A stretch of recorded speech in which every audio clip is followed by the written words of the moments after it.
যে মৃত্যুর পরেও যেন তার সাথে আমার দেখা যেটা একসাথে থাকতে পারি। এই দুনিয়া তো যা হইবার হয়েছি, ওই দুনিয়া গিয়ে তার সাথেও দেখা হয়। কাকি কোথায় আছে? মারা গেছে স্টক করে। সে যে আজকে 5 বছরে মারা গেছে, এখন আমার অন্তরটা কাঁদবে। আমি কার কাছে বলতে পারি এই ব্যথা, আমি নিজের ব্যথা ব্যতীত। এত ভালোবাসতেন কাকি আপনি?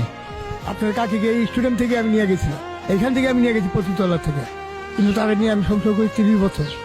30 বছর সংসার করার পরে সে মারা গেছে। আমি একটা ছাগল দিয়ে 16টা ছাগল করছিলাম। ছাগল করার পরে ছাগলগুলি আমার চোরে নিয়ে গেলো এক রাত্রে।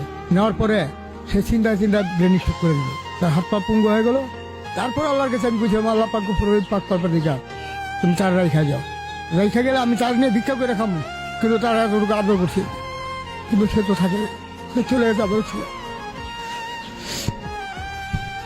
কাকিকে এত বেশি ভালোবাসতেন কেন? কারণ তারা ভালোবাসি এই কারণে, তারও এক অসহায়, আমিও অসহায়। তা আমার ছাড়া সে নাই, তারা ছাড়া আমি নেই। কাকি যে নাই, এই কথাটা ভাবতে কেমন লাগে নিজের কাছে? রাত্রে যে আমি ঘুম দিয়ে আসি, রাত্রে একটা নিচে আমার ঘুম আসে না, কিন্তু তার কথা চিন্তা করলে আমার চোখের বাড়ির বিষটা পানির ভিজে যায়। সেটা আমি কারো কাছে বলতে পারি না, নিজের ব্যথা দিয়ে রাখি। কার কাছে বল? ওই পরবর্তীকারের কাছে নিয়ে।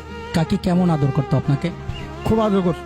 আমি বাসায় গেলে আমার ভাতটা বেড়ে দিত, গোসলের পানিটা ভরে দিত, আমি গোসল করুন সে পানিটা দিত, সেটা একটু কষ্ট দিত। আমার পয়লা নিয়ে আমার ভাত খাওয়াইতো, তারপর সে নিজে খাইতো। কাকির সবচেয়ে কোন স্মৃতিগুলো বেশি মনে পড়ে? সে একটা আবার গোলস্থান মারা গেছে, আমার রিক্সা চালানোর পয়সা দিয়ে। মৃত্যুর পরেও তার কাছাকাছি থাকতে চান? চাইতেছি আল্লাহ পাক যদি এটা কবুল করে আবার এরপরে একটা, এই আমি তার কাছে আপনার করে আর কিছু ছিল। ধন সম্পদ আমি বুঝিয়ে দিতাম।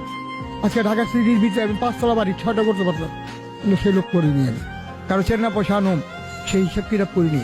আমি চিন্তা করি যে আল্লাহ পাক আমার সব পথে নিও, আলিকাল মৌত যখন আসবে তখন যেমন আল্লাহর কালামটা পড়ে আমি মোট লা ইলাহা ইল্লাল্লাহু মুহাম্মাদুর রাসূলুল্লাহ বলে যেমন আমি মৃত্যুবরণ করতে পারি। এখন একটা জিনিস আমি করি না, নমস্কার করতে পারি সময় পাই, কারণ আমার শরীর নোংরা। আমি এই অবস্থা মসজিদে গেলে আমার দৌড়া দিব সবাই। গুলিস্তানে কোথায় থাকেন?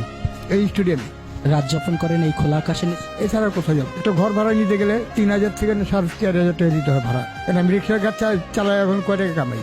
300 কামাইলে আমার লেগে অনেক।